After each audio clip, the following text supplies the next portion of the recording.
Ok, donc on va repartir pour cette deuxième conférence dans ce cycle sur l'e-commerce, déjà le monde d'après, sur la supply chain de Mano Mano face à l'accélération de son business. Alors c'est vrai que la crise du Covid, elle nous a quand même montré qu'il y avait une augmentation conséquente des attentes et de l'appétence un peu du public et du consommateur vis-à-vis des ventes en ligne. Et justement, c'est sans doute aussi d'autant plus vrai sur le secteur du bricolage et de la maison et des jardins. Donc c'est le secteur de la marketplace Mano Mano, qui est maintenant une licorne française de l'e-commerce.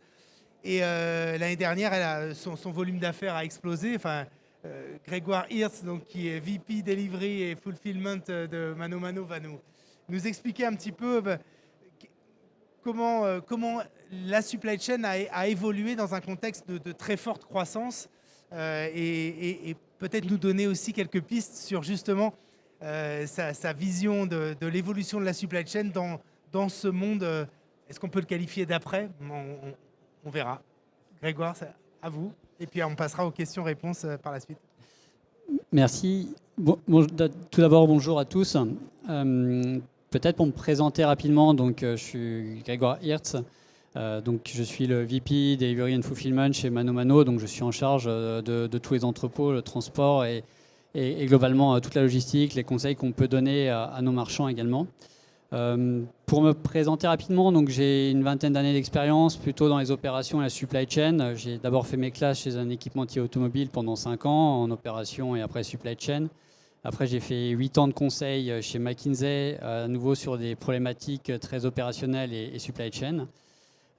Puis, c'était il y a 7-8 ans, on voyait le digital arriver, c'était un peu le buzzword dans le conseil à ce moment-là, et je me suis dit, je ne comprends pas ce qu'est le digital, et je vais de fait aller explorer ça, et j'ai rejoint Amazon à différents postes. Et là, j'avoue que pour le coup, le digital, j'ai compris ce que ça pouvait apporter et quels étaient les différents évolutions et trends qui étaient en train d'arriver. Donc j'ai eu la chance de gérer la supply chain amont pour tout ce qui était la partie média, donc les livres, la musique, les jeux vidéo pour la France. Ensuite, je suis parti aux États-Unis pour monter la logistique pour le B2B. Et je suis revenu en France comme responsable du programme Prime et de la Delivery Experience toujours pour le périmètre France.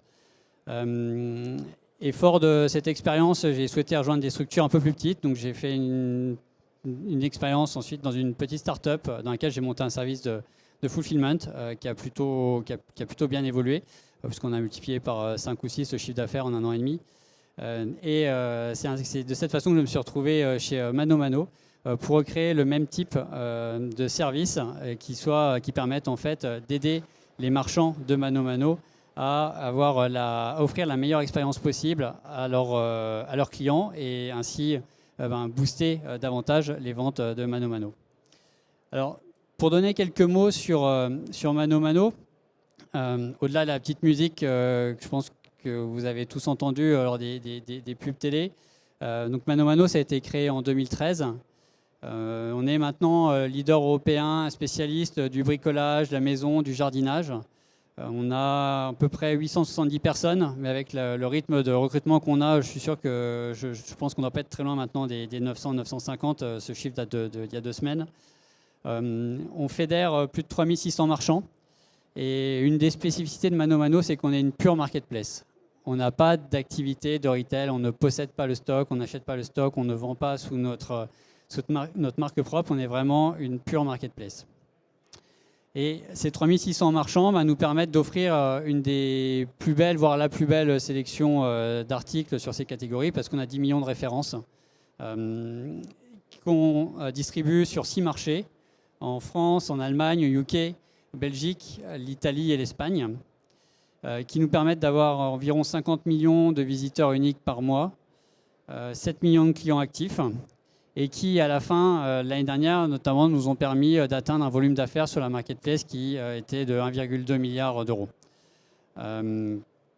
Tous ces gros chiffres, bien sûr, nous ont permis et ont été permis aussi par une grosse dynamique, et notamment aussi de la part de nos investisseurs, puisque ManoMano a levé 725 millions de dollars, dont 355 millions là, en début d'année.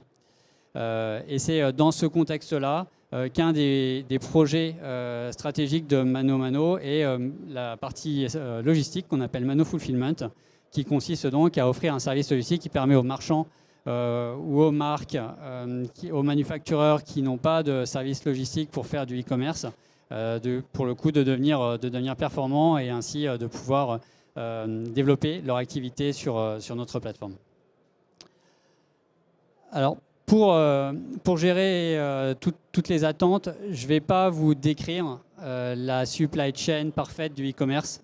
Clairement, on n'en est pas là encore chez ManoMano et chez Mano Fulfillment. Le service de Mano Fulfillment a été lancé il y a 3 ans maintenant. Et on a vécu une très très forte accélération. On avait déjà une très forte accélération avec le Covid et ça a été encore plus fort via le Covid. Et en fait, je vais plus vous parler de comment est-ce qu'on a pris les choses et dans quel ordre est-ce qu'on a pris les choses pour pouvoir justement accompagner cette accélération et se remettre finalement de cette période de Covid, se remettre sur les bons rails et ainsi, pour le coup, là maintenant, commencer à se structurer pour pouvoir vraiment absorber la croissance qu'on est en train de rencontrer parce que pour nous, cette croissance continue d'être très très forte. Pour mettre un petit peu un contexte, je pense que beaucoup d'entre vous ont expérimenté. Donc, 2020, ça a été un énorme accélérateur pour la plateforme, avec donc nous un volume d'affaires qui a été multiplié par 2, voire par 4 sur certaines époques de l'année. Comme beaucoup d'acteurs de la logistique, ça a mis tous nos systèmes, nos entrepôts, nos schémas directeurs en test, et ça a été globalement quand même assez douloureux. Comme beaucoup d'acteurs, quand je dis que ça a été douloureux, globalement, on s'est rendu compte aussi de tout le chemin qui nous restait à parcourir pour pouvoir absorber cette croissance et ne plus la subir. Et pour être tout à fait transparent avec vous, pendant notamment le premier confinement, le système a cassé. Donc, quand je dis que le système a cassé, c'est qu'on a atteint 3 semaines de backlog, on a eu du mal à s'en remettre, ça a duré... Ça a été une période, les mois de mai, juin ont été très compliqués. Et c'était d'autant plus compliqué, je pense que beaucoup l'ont vécu aussi, c'est que pendant le confinement, il y avait beaucoup de bienveillance de la part des marchands, de la part des clients sur le retard qui pouvait arriver, les difficultés qu'on pouvait rencontrer. Une semaine après la fin du confinement, tout ça s'est évaporé et là, toute la pression est arrivée. Et donc, il a fallu, en plus du fait que nous, on commençait à gérer un énorme backlog, gérer cette pression, cette perte de confiance qui était en train de s'instaurer avec certains de nos marchands. Et comme je disais, cette situation un peu presque de départ pour nous, parce qu'en gros, on était dans un mode artisanal. Quand on avait 3 entrepôts, on avait une logistique, on avait à peu près 15 000 mètres carrés, donc on était encore très très petit. Dans ce cadre-là, avec toute l'accélération, en fait, comme je disais, tout le système s'est retrouvé sous tension. Et de fait, il y a une vraie perte de confiance qui s'est instaurée entre nos logisticiens, les transporteurs, nous vis-à-vis d'eux, vis-à-vis de nous, vis-à-vis de nos marchands, qui était un point important sur lequel il fallait rebâtir. Comme beaucoup d'équipes, je pense, l'épuisement des équipes, des managers après toute cette période-là. Et puis, un peu une vraie inquiétude pour pas mal de monde de se rendre compte de finalement toutes les montagnes qui restaient à gravir pour être capable d'opérer avec les niveaux de volume qu'on avait désormais qui clairement n'étaient pas en train de baisser. Et là, c'est là où la première question est arrivée, c'est par où commencer ? Par où est-ce qu'on recommence à construire un nouveau système de production, un nouveau système logistique, un nouveau schéma directeur, alors qu'on est en train un peu de bâtir sur des ruines, entre guillemets, sur un système qu'on est en train de porter à bout de bras. Et là, quand on a commencé à faire un peu le tour, prendre des avis en disant comment est-ce qu'on s'y attaque, les premiers conseils qu'on nous donnait, c'était les gars, c'est pas compliqué, il suffit d'augmenter la capacité. Vous investissez dans de la robotisation, vous doublez vos entrepôts, Vous rajoutez des transporteurs supplémentaires et vous allez voir, ça va le faire. Et à ce moment-là, on a globalement eu un doute. Et on s'est un peu rappelé un peu la théorie, j'ai envie de dire, à un moment donné, d'un système de production, en disant que dans un système de production, il y a 3 éléments clés. En tout cas, c'est comme ça qu'on l'a structuré chez ManoMano, en disant il y a bien sûr le modèle opérationnel. Quels sont les processus avec lesquels on veut travailler, quels sont les équipements qu'on veut avoir en place. Ensuite, il y a l'infrastructure de management. C'est finalement comment est-ce qu'on fait marcher tous ces processus, ces entrepôts, ce schéma directeur qu'on a pu dessiner. Comment est-ce qu'on s'assure qu'on comprend bien ce qui se passe. Et puis une dernière brique, finalement, qu'on a jugée encore plus importante, qui était les états d'esprit et les comportements, qui sont globalement, on a beau avoir le meilleur modèle opérationnel, on a beau avoir la meilleure infrastructure de management. À un moment donné, si on n'a pas non plus les bons états d'esprit et comportements, on va bloquer.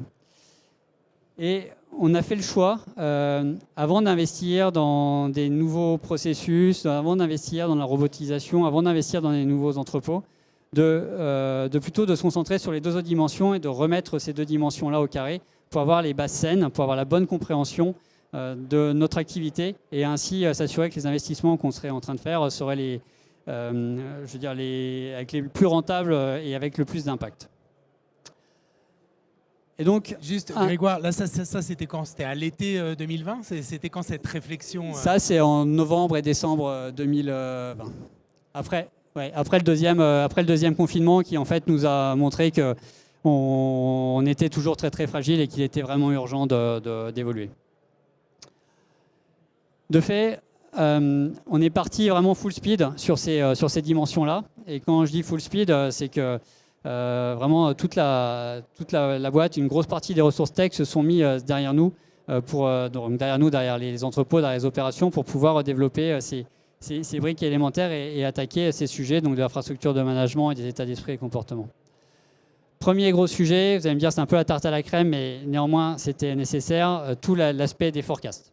Pour pouvoir donner de la transparence, pour pouvoir avoir les meilleures collaborations possibles dans le supply chain, vous le savez tous, on a besoin d'avoir de bonnes forecasts. On n'était plutôt pas mauvais pour forecaster à week plus 1, à week plus 2, on avait vraiment du mal à forecaster sur les autres horizons. Et donc là, il y a un énorme effort, notamment des équipes data, pour reconstruire nos propres modèles sur lesquels on a la main, sur leverager toutes les datas qu'on peut avoir via nos 10 millions de références, nos 3600 marchands, nos flux, et ainsi construire un modèle qui nous a permis d'atteindre des niveaux là, de forecast accuracy qui sont de l'ordre de 95-96% à 3 à 4 semaines. Et donc, là même sur Black Friday, hier, on était encore à moins 1% d'accuracy. Ça a été un des premiers éléments, de montrer qu'on reprenait la main là-dessus et que nous, on leverageait bien, qu'on mettait bien à disposition de l'ensemble de nos acteurs ces informations clés. Et comment juste, pardon de vous couper, comment on met en place rapidement justement cette amélioration du forecast?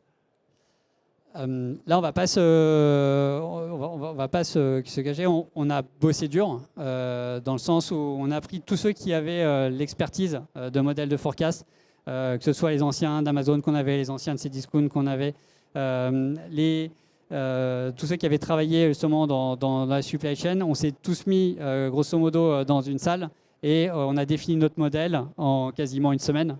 Et ça a été un énorme push qu'on a pu faire. Et donc derrière, toutes nos équipes tech et data ont codé ce modèle via le machine learning, l'ont alimenté. Et donc en à peu près 3 semaines et demie derrière, on commençait déjà à avoir des chiffres qui étaient intéressants. Derrière ça, après l'élément de forecast, on a eu besoin de se dire il faut qu'on protège l'ensemble des acteurs. Et protéger l'ensemble des acteurs, ça veut dire quoi? Ça voulait dire notamment nos entrepôts, pour lesquels on était passé d'un mode à nouveau qui était très artisanal, où en fait, pour chaque marchand, on se disait lui, c'est pas grave si la palette respecte pas les règles qu'on s'est fixées, si elle est trop haute ou trop basse, on va retravailler dessus. C'est pas grave si le marquage qu'on a normalement imposé, il n'est pas tout à fait respecté. C'est pas grave si le poids n'est pas tout à fait le bon. on va s'accommoder de ça. Et en fait, on a senti justement, de par les volumes qu'on avait atteints, mais aussi de par le besoin de recréer la confiance, qu'on avait besoin de reclarifier toutes ces règles pour l'ensemble des partenaires. Et donc, on a pris à nouveau, pendant une semaine et demie, on s'est remis en salle avec l'ensemble des partenaires pour dire, finalement, dans notre modèle, dans notre supply chain, que ce soit en France, en Espagne, en Italie, quelles sont les règles, quelles sont finalement l'offre qu'on a, c'est-à-dire quels sont les produits qu'on accepte, quels sont les produits qu'on n'accepte pas, et de vraiment reclarifier ça de la façon la plus précise possible pour qu'il n'y ait plus aucune ambiguïté, et à nouveau redonner la confiance à l'ensemble des partenaires, qu'on ne les laissait pas au fond de la mine, et qu'on était là vraiment pour gérer l'ensemble et pour apporter le plus d'efficacité possible, et savoir de temps en temps les défendre vis-à-vis d'un marchand qui n'était pas content parce qu'on avait refusé des palettes qui n'étaient pas bien palettisées. C'est aussi l'évolution qui était nécessaire d'apporter. Et le dernier point qui était clé par rapport à cette transparence, ça a été vraiment de remettre un pilotage par la data. Pilotage de l'ensemble des opérations par la data pour pouvoir comprendre et ouvrir l'ensemble des boîtes noires. Et donc ça, c'est un travail, si on s'en donne à peu près à nouveau la thème sur laquelle on est parti, qui nous a pris à peu près 2 mois pour vraiment reprendre sur l'ensemble de nos processus qu'on a remappé complètement, redéfini complètement, quels étaient finalement les points de mesure qu'on pouvait avoir pour pouvoir le mieux possible comprendre quelles étaient les variabilités internes à ces processus qui faisaient qu'à la fin, on avait toujours du mal à comprendre quelle était la route cause d'un problème, quelles étaient les boîtes noires, et ainsi mettre en avant des convictions qu'on pouvait avoir sur les problèmes qu'on avait de la logistique, qui étaient typiquement que l'organisation, de la façon dont on stockait les choses n'avait aucun impact sur la vitesse de picking.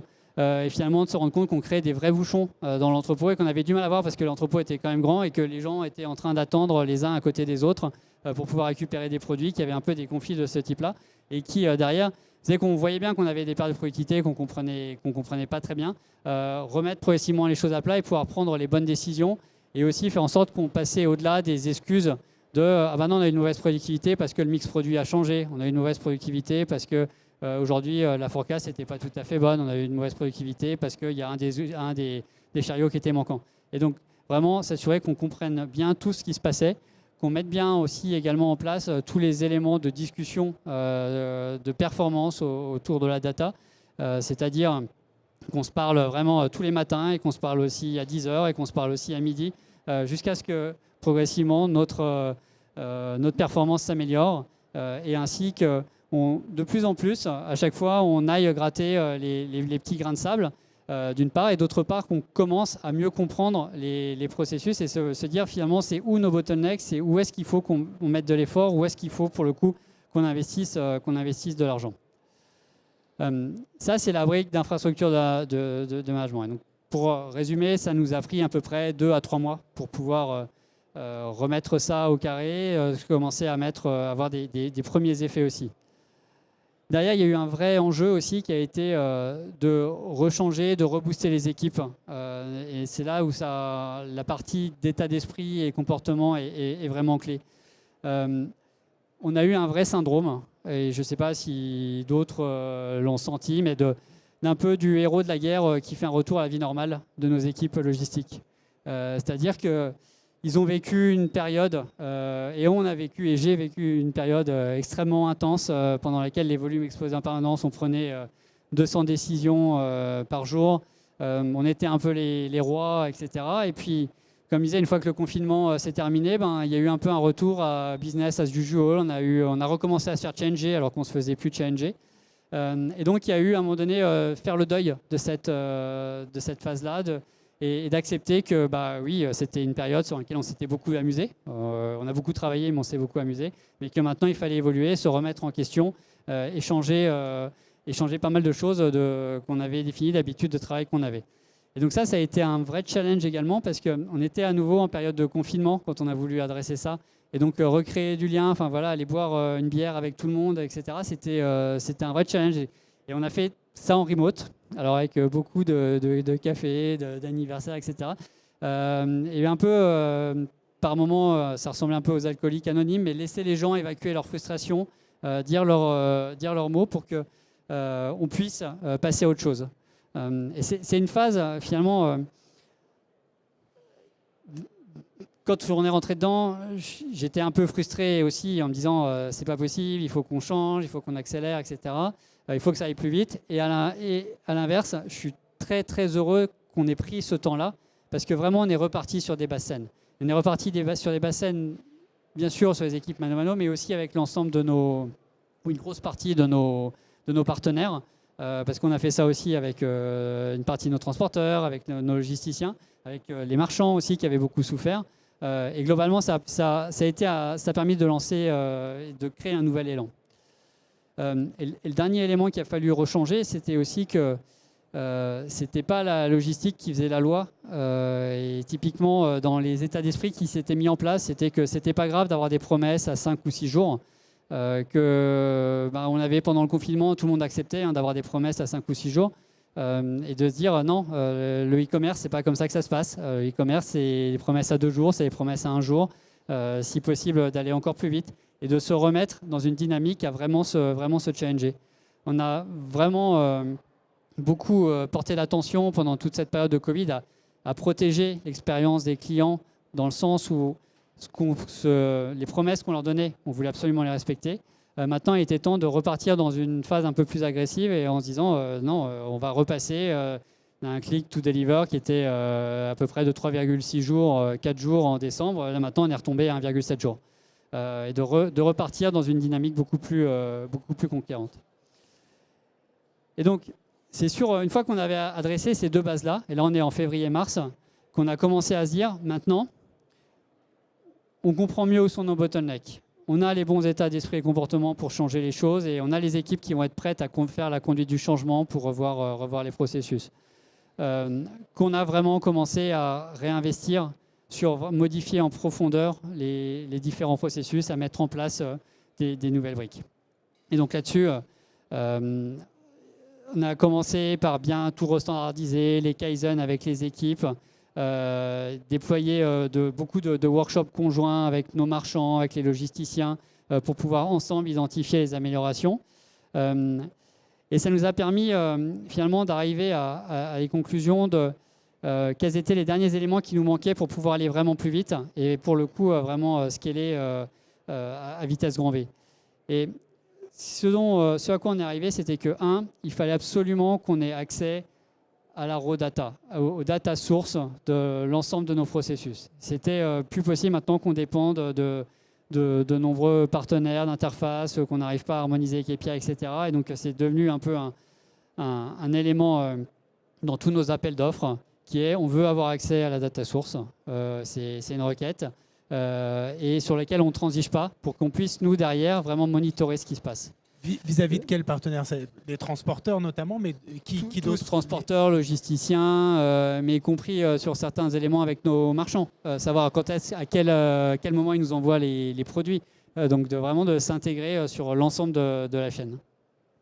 Là, on essaye de remonter jusqu'au conteneur. Maintenant, on essaie de savoir exactement quand est-ce que les conteneurs sont envoyés, de pouvoir intégrer ça dans notre vision.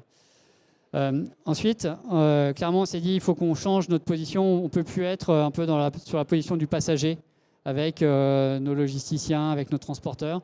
On doit être au moins sur le siège de devant, voire sur le siège du conducteur. C'est à nous de construire le modèle. On sait très bien qu'on est encore... on a une typologie de produit qui est difficile. On a encore beaucoup de choses à inventer sur la logistique. Et en fait, il ne faut pas qu'on attende, malheureusement, de nos partenaires de le driver pour nous. On doit le faire conjointement. Et donc, on doit prendre une position aussi où on développe davantage notre expertise et on est capable de travailler avec eux sur nos choix de robotisation, de mécanisation, sur les évolutions de WMS qui sont nécessaires. Et le dernier point, on a compris aussi qu'il fallait qu'on devienne beaucoup plus agile. Sur la vitesse à laquelle on pouvait mettre des modifications et que c'était plus acceptable d'avoir des réponses de nos logisticiens qui disaient que pour une petite évolution, pour l'outil qui permet de réserver les slots pour les réceptions d'entrepôt, pour les marchands, qu'il faille 6 mois pour faire passer cette modification. Et de fait, cette agilité, soit on avait en face de nous des équipes de la part de nos partenaires qui étaient capables de réagir en 2 sprints ou 3 sprints maximum, donc 4 à 6 semaines, soit on réinternalisait les processus. Typiquement, l'outil de booking, on l'a réinternalisé et on l'a réinternalisé en 3 semaines. Et finalement, cette vitesse, c'est devenu un élément hyper clé et aussi dans nos éléments de décision quand on choisit les partenaires avec lesquels on souhaite travailler. Bien sûr, cette vitesse, nous aussi, chez ManoMano, on a dû apprendre. On a développé, beaucoup travaillé sur la méthodologie SAFe qu'on a déployée là, sur nos ressources tech. Et on passe beaucoup de temps avec justement toutes nos équipes product, nos équipes tech, pour pouvoir gagner en vitesse, être les plus efficaces possibles sur ces dimensions-là et être aussi au rendez-vous, parce qu'on challenge nos prestataires, et nos prestataires nous challenge aussi certaines fois pour être sûr qu'on arrive à délivrer et à mettre la vitesse possible. Et une fois qu'on s'était dit tout ça, ça a été assez clair là où il fallait qu'on fasse des gros changements. Certains prestataires qu'il a fallu changer, d'autres endroits où il fallait accélérer. Et pour pouvoir vraiment se mettre en ordre de bataille. Et quand je dis se mettre en ordre de bataille, c'est qu'on a été capable de changer de prestataire en France, d'ouvrir un entrepôt de 50 000 m² en 3 mois et demi. Et qu'en 3 mois et demi, l'entrepôt est up and running, qu'on arrive à faire le déménagement d'un entrepôt complet en moins d'1 mois, sans perturbation pour le destinataire final ou pour les marchands. C'est le genre d'exemples qui maintenant deviennent des réalités et sur lesquels on est globalement très fiers. Et je pense qu'on n'aurait jamais imaginé, il y a encore 6 mois, qu'on aurait été capable de faire ça. Et c'est maintenant que ça devient rigolo, en fait. C'est maintenant que ça devient rigolo parce que c'est maintenant qu'on va pouvoir commencer vraiment à parler là, de toutes les dernières innovations, pouvoir se tester tous les dernières la chose que je trouve très intéressante, l'orchestration qu'il peut y avoir en entrepôt pour pouvoir être sûr qu'on rencontre la promesse et faire des choix vraiment à la dernière minute entre surclasser entre guillemets un ordre pour respecter la promesse finale et pouvoir piloter les flux de façon hyper dynamique dans les entrepôts. Là, on commence à rentrer dans ces phases-là et on se sent pour le coup maintenant bien équipé pour pouvoir prendre ces décisions. Et on se sent d'autant mieux équipé qu'on comprend bien les processus. Et quand on parle avec justement nos équipes techniques et qu'on leur demande de coder pour nous tel ou tel élément, en fait, on est capable de leur définir de façon très précise ce qu'on veut. Parce qu'on est capable de l'opérer de façon très précise, de façon manuelle, avec des hommes, etc. On a les standards, tout est défini précisément. Et en fait, derrière, j'ai envie de dire, pour eux, c'est aussi très rapide. Et ils sont capables d'aller très vite. Et toute la phase un peu de réflexion, de spécifications qui ne sont pas claires, etc., on arrive à la bypasser et ainsi à vraiment accélérer. Et de fait, dans les éléments là, de progrès dont on peut être assez fier, on a une productivité qui a quasiment été augmentée de 50% pour la réception. On a sur la partie de préparation, etc., on a préparation, packing, on a à peu près 30% de productivité supplémentaire en l'espace de 6 mois. Sur des aspects d'emballage qui soient, enfin réduire l'emballage, avoir un impact environnemental aussi. On a pu progresser très vite en multipliant par 4 le nombre de produits qui sont envoyés sans suremballage. Et on sent vraiment qu'on est qu'au début de l'histoire. Mais pour le coup, on se sent maintenant beaucoup plus prêt pour pouvoir avancer.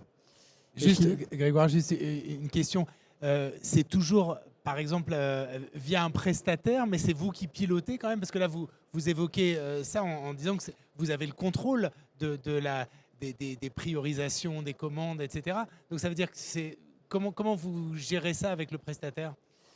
Ça fait partie des briques qu'on a réinternalisées. On a réinternalisé tout l'OMS. Et donc tout, typiquement l'ordonnancement des commandes, etc., on a repris la main dessus. Et là où on n'a pas la main, en fait, on fait un vrai travail, par exemple sur le WMS, de définition conjointe de nos attentes pour pouvoir être sûr que, on comprenne les règles. C'est toujours la même histoire, on veut comprendre absolument, qu'on puisse avoir la data derrière pour pouvoir mesurer que ces règles soient les plus efficaces possibles et faire les évolutions en permanence. Là, on a un prestataire... j'ai envie de dire, on ne sait plus trop qui est dans l'équipe de qui est entre les équipes du WMS, les équipes ManoMano. Même des fois, moi, je dois me tromper. Je pense que certaines personnes, je me trompe d'équipe.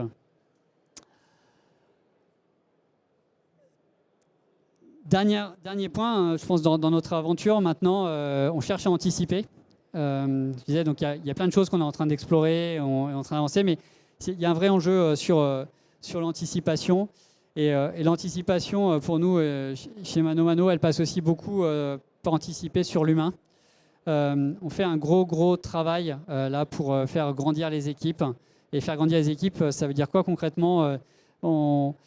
On a emmené des gros projets pour réduire au maximum les tâches administratives, automatiser les tâches administratives pour qu'ils puissent avoir du temps de gestion de projet, puissent se dégager du temps par rapport au day-to-day.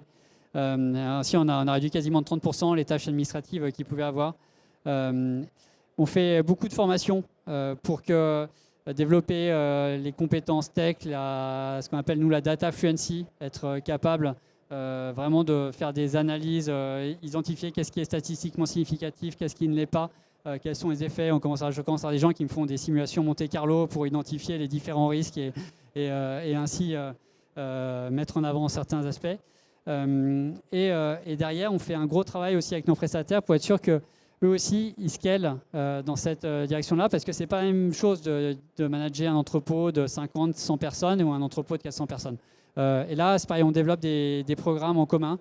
On fait des sessions communes de formation pour que tous, on progresse dans la même direction. Et in fine, l'expérience du Covid a fait que ce qu'on vit assez souvent dans des petites startups, on voit les volumes grossir très vite, on dit que ça peut même arriver à très grande échelle. De fait, on a une vraie stratégie maintenant de stress test où on fait des simulations avec 6 fois plus de volume pour justement vérifier où est-ce que ça pète et pouvoir globalement pouvoir déjà prendre les solutions et anticiper, d'avoir des plans de backup si nécessaire. Et donc en conclusion, parce que je pense que j'ai beaucoup parlé, pour nous le Covid, ça a été une période vraiment très difficile pour Mano Fulfillment. On était encore vraiment un petit truc artisanal. Ça a été, clairement on n'était pas prêt. On ne savait pas exactement où on allait, donc ça a été encore plus douloureux et plus difficile à soutenir.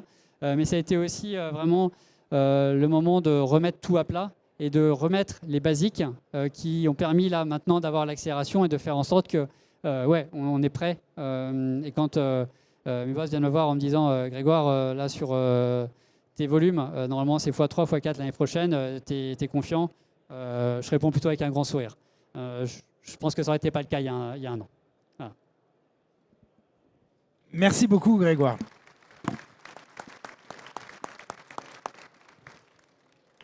Donc là, en plus, je vois la salle comble. Donc il y a des questions. Il y a une question là-bas. Vous avez un micro pour... Non, vous n'avez pas. Je vous en passer un. Pour faire passer là-bas. Moi, je m'occuperai de devant. Donc il y a une question là-bas, dans le fond. Vous vous présentez, s'il vous plaît.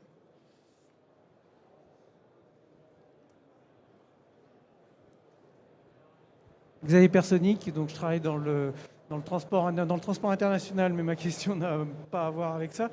Est-ce que dans vos simulations, vous êtes allé jusqu'à ce qu'on appelle les modèles jumeaux, c'est-à-dire avoir un modèle représentant complètement votre chaîne, y compris avec l'entrepôt, qui vous permet de faire des simulations à côté dans un bac à sable pour des stress sur commande x6 les jumeaux numériques. Voilà, les jumeaux numériques.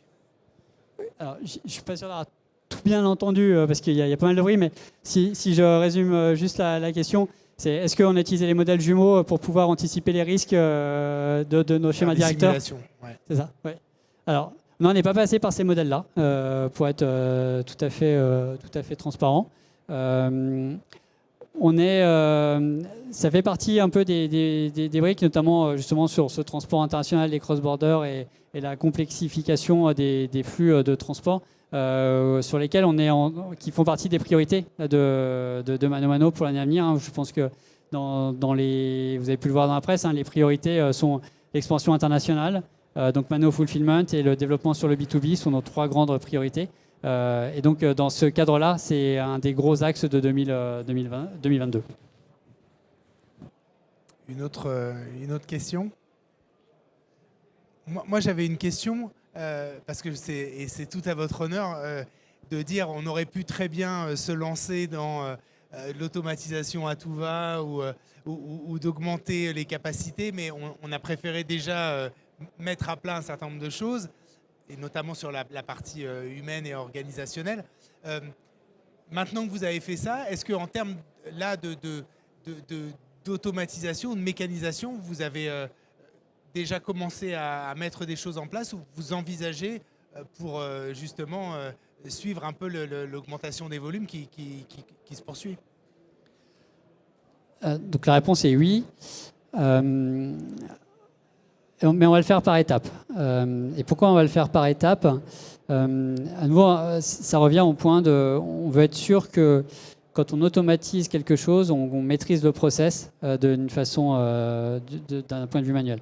Et un des enjeux qu'on a et qu'on a tous dans les commerces, c'est... alors nous, on le vit d'une façon un peu différente, mais il y a quand même toujours cette fluctuation pendant l'année et les pics qu'on peut avoir. Et donc...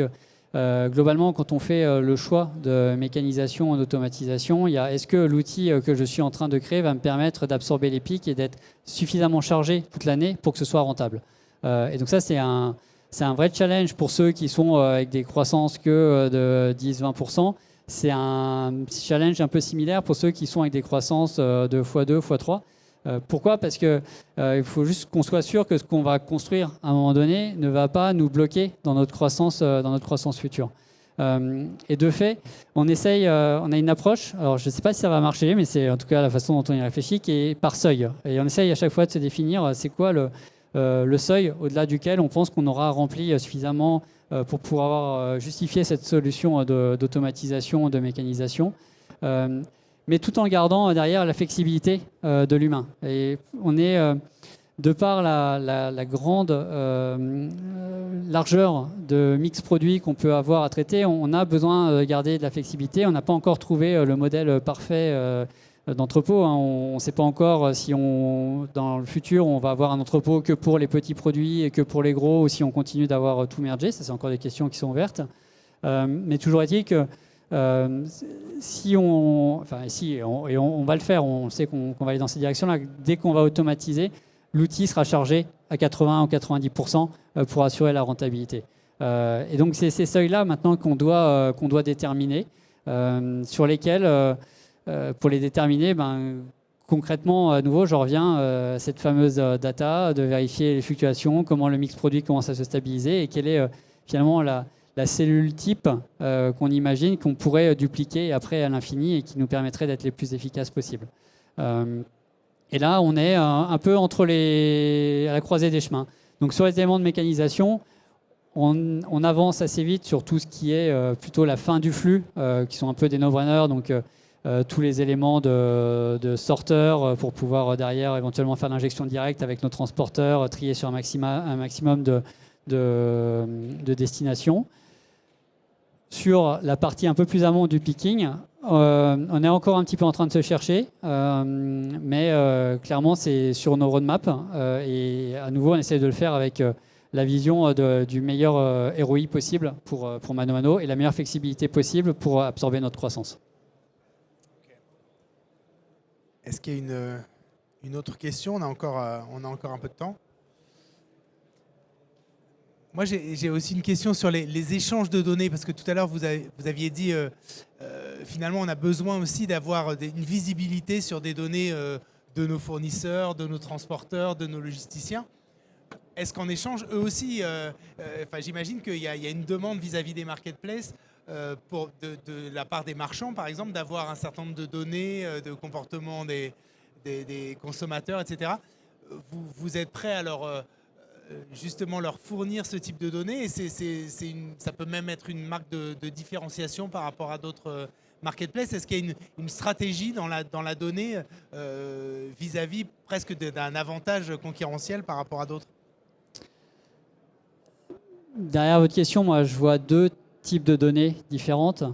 La première qui me touche directement moi, en tant que patron logistique est finalement quelle est la qualité qu'on offre à nos marchands. Et je parlais de transparence tout à l'heure, de recréer de la transparence, etc. Pour moi, c'est une brique clé. C'est qu'on soit transparent vis-à-vis de nos marchands sur quelle est la vraie performance qu'on leur offre, qu'on soit transparent quand on fait des conneries, parce qu'on en fait. La logistique, c'est pas un métier de 100%, hein, c'est un métier plutôt de 97%. Donc oui, on rate des choses.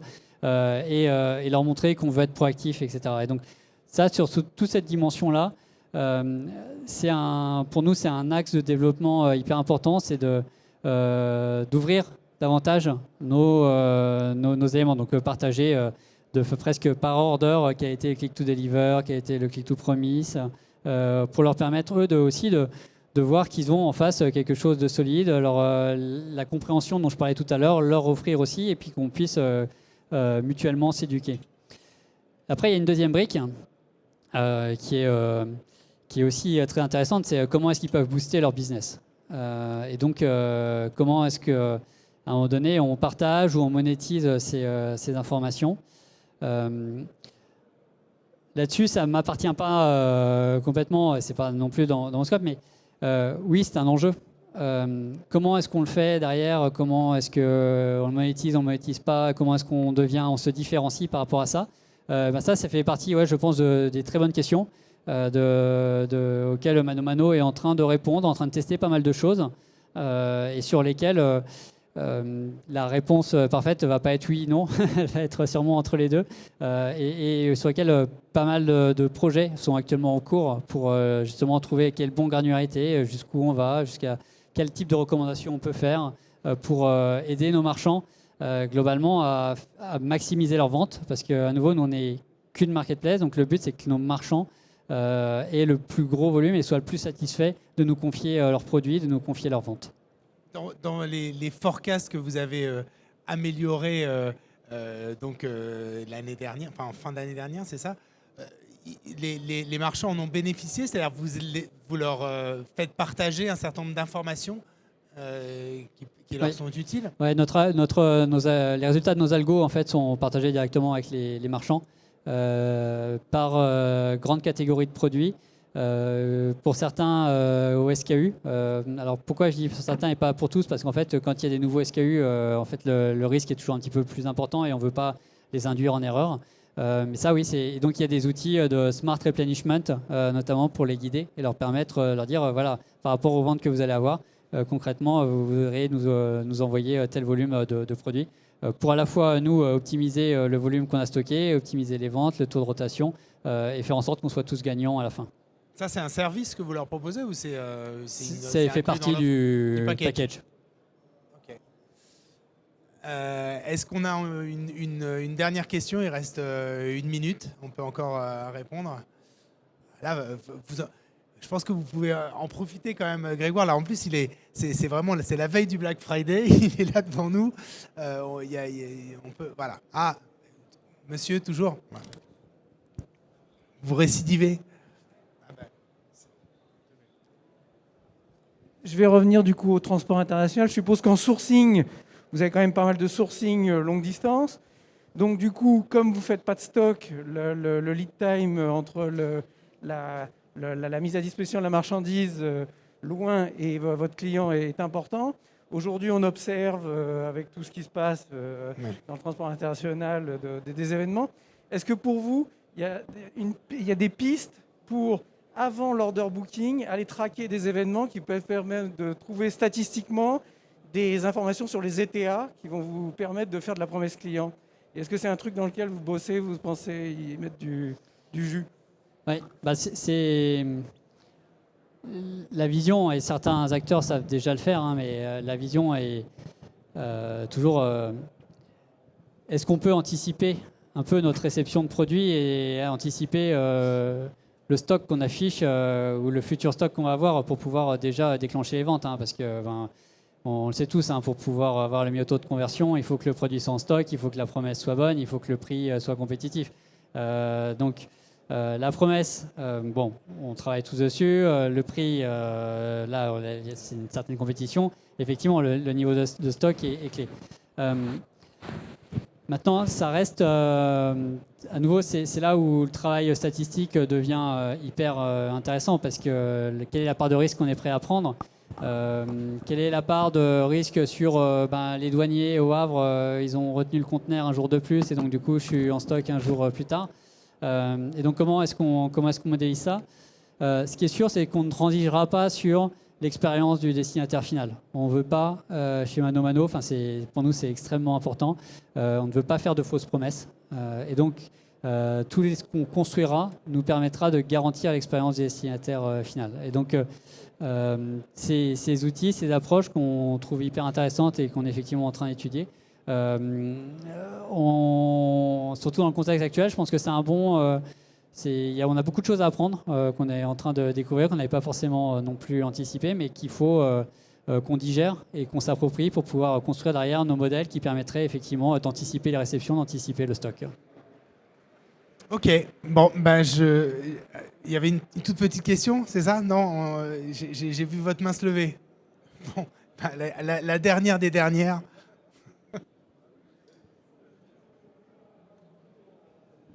Oui, merci. Eric de Saint-Cernin, consultant supply chain. Client satisfait, j'ai trouvé une pièce que je ne trouvais nulle part ailleurs que chez vous, il y a 2 ans. La question, c'était plutôt sur la partie green, développement durable. Est-ce que vous avez des actions sur ce sujet? Et quel est votre objectif, vos objectifs, ou plutôt la croissance attendue sur les années à venir? Merci. C'était une grande question, là.